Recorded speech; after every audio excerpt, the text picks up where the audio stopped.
बोलिए सच्चिदानंद भगवान की जय। वृंदावन बिहारी लाल की जय। सियापति रामचंद्र भगवान की जय। उमापति महादेव की जय। सद्गुरुदेव भगवान की जय। आइए कथा सार के 13वें भाग में प्रवेश करें। अपने चित्त को वहीं ले चलें जहां पर सनक सनंदन सनातन सनत कुमार बैठे हुए हैं। महापतित पावनी गंगा का पावन तट, आनंद घाट, हरिद्वार, और जहाँ पर अनेकानेक ऋषि बैठे हुए हैं। व्यास पाराशर, सभी वशिष्ठ च्यवन, सभी बड़े बड़े ऋषि बैठे हुए हैं। और वहाँ पर सनक जी कथा कह रहे हैं, तीनों भाई श्रवण कर रहे हैं। हाथ जोड़ करके नारद जी बैठे हुए हैं। भक्ति देवी का आवाहन किया गया और भक्ति वहां पधारे। जब कथा का जय घोष हुआ, तुरंत ही भक्ति वहां प्रकट हो गई। भक्ति सुतो तो तरुणो गृहीत्वा प्रेमयी करूपा सहसा विरासीत्। श्री कृष्ण गोविंद हरे मुरारे नाथेति नामानि मुहुर्वदन्ति। नाथेति नामानि मुहुर्वदन्ति। वहाँ भक्ति महारानी प्रकट हुई और भक्ति सुतो तो तरुणों गृहीत्वा, भक्ति की सुत जो ज्ञान वैराग्य अचेत अवस्था में पड़े हुए थे, जर्जर और कलेवर जिनका एकदम जरा जीर्ण हो रहा था, वृद्धता को प्राप्त हो गए थे। और उनका जो कलेवर था, काय कलेवर, वो तरुण अवस्था को प्राप्त हो गया और भक्ति देवी वहां प्रकट हो गई। भक्ति सुतो तो तरुणों गृहीत्वा प्रेमयी करूपा सहसा विरासी, वहां पर प्रकट हो गई और भगवान के नामों का कीर्तन करते हुए श्री कृष्ण गोविंद हरे मुरारे नाथेति नामानि मुहुर्वदन्ति। हे कृष्ण, हे गोविंद, हे हरे, हे मुरारे, हे नाथ, इस प्रकार से नामों का अपने मुखार बिंद से कहती हुई वहां प्रकट हो गई। और सब तरफ को देखा, कहीं जगह तो थी नहीं बैठने के लिए। तो वहां सबको पूछा, वो सब आश्चर्यचकित हो गए, अरे ये क्या प्रकट हो गई, भक्ति देवी प्रकट हो गई।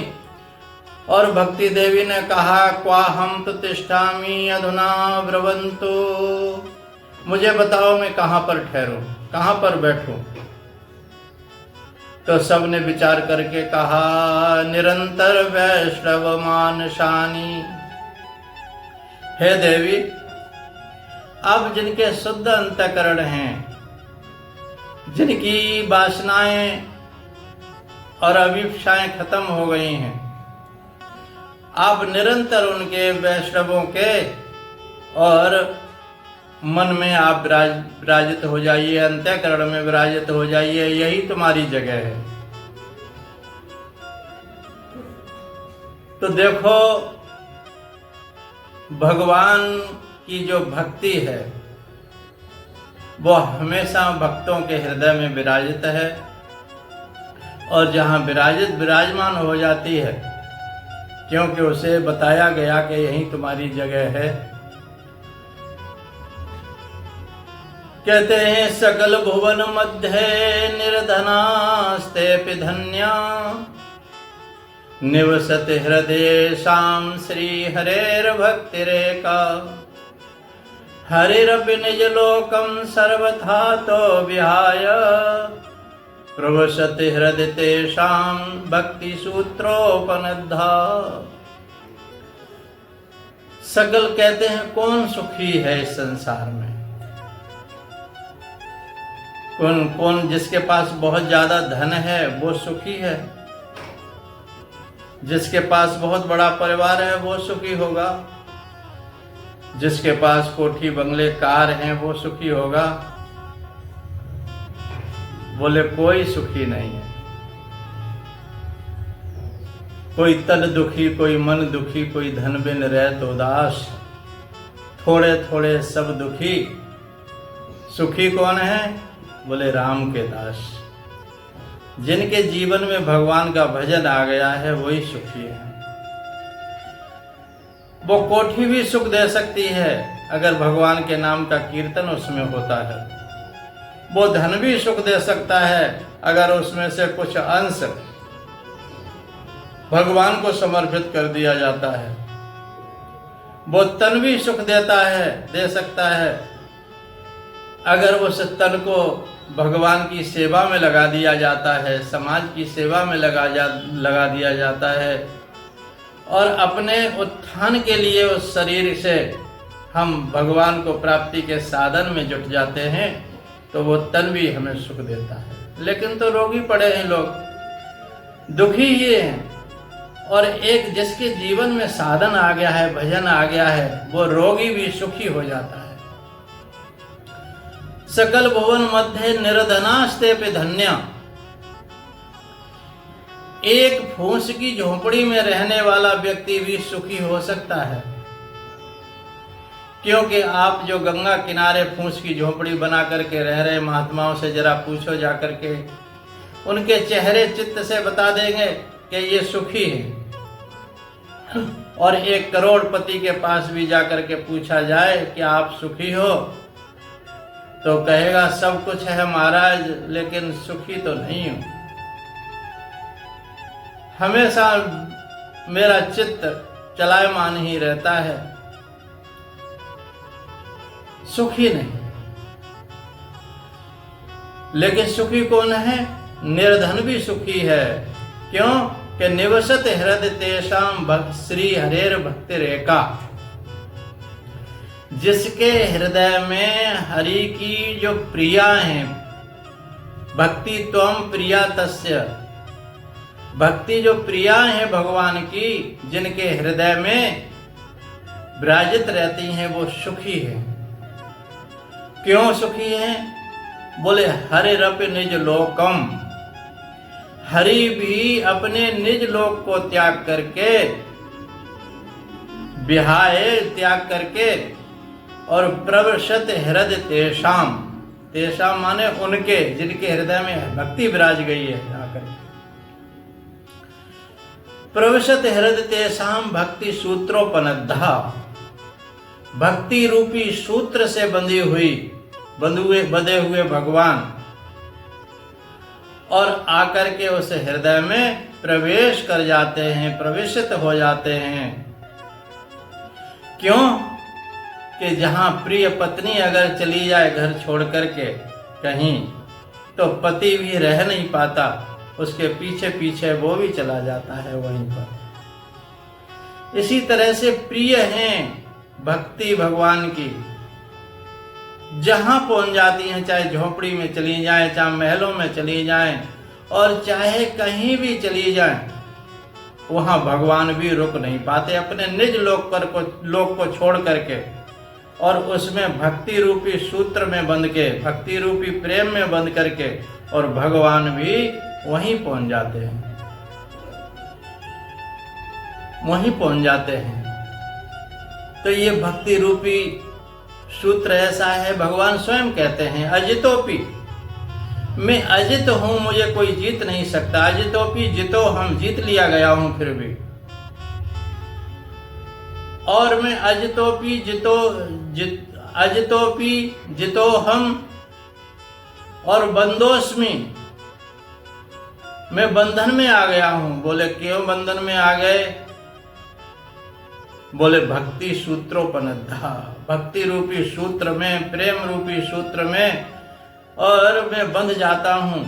मैं छुटा नहीं पाता, और जिनने प्रेम रूपी बंधन में मुझे बांध लिया, भक्ति रूपी बंधन में बांध लिया, वो मैं छोड़ नहीं पाता अपने बंधन को, उसको बंधा पड़ा रहता। भगवान को बांधने वाली केवल भक्ति है। प्रविशति हृदय तेषाम भक्ति सूत्रोपनद्धा। भक्ति रूपी सूत्र में बंध करके भगवान बंधे पड़े रहते हैं, लाचार है। क्योंकि करुणा है उनकी, कृपा है उनकी। जहां भक्ति होती है वहीं भगवान पहुंच जाते हैं। तो आप भक्ति रूपी सूत्र में अपने हृदय में भक्ति को बुलाएं, अपने साफ सुथरा हृदय करें, भक्ति आकर के विराजित हो जाएं, और वहीं पर प्रभु भी अवरुद्ध हो जाते हैं। नारद जी ने देखा कि ये क्या, अरे तत्सवा संस्थितानां च देह गेयात्म विस्मृति। नारद जी ने देखा जहां यह कथा हो रही है और भक्ति आकर के विराजित हो गई, वहां पर तो क्या हाल हो गया उनका, श्रोताओं का। तत्सवा संस्थितानां च देह गेयात्म विस्मृति। उस सभा में जितने श्रोता बैठे हुए थे, भक्ति आकर के विराजित हो गई, ज्ञान वैराग्य तरुण हो गए, और वहां पर नारद जी ने एक आश्चर्य देख लिया कि सबकी देह और गेह और आत्म विस्मृति, अपने आप को सब भूले हुए हैं, देह को भी भूले हुए हैं और गेह को भी भूले हुए हैं। जो देह गेह को भूलता है वही परमात्मा को प्राप्त कर पाता है। गेह में जो आसक्ति हमारी बनी हुई है वो आसक्ति छूटे,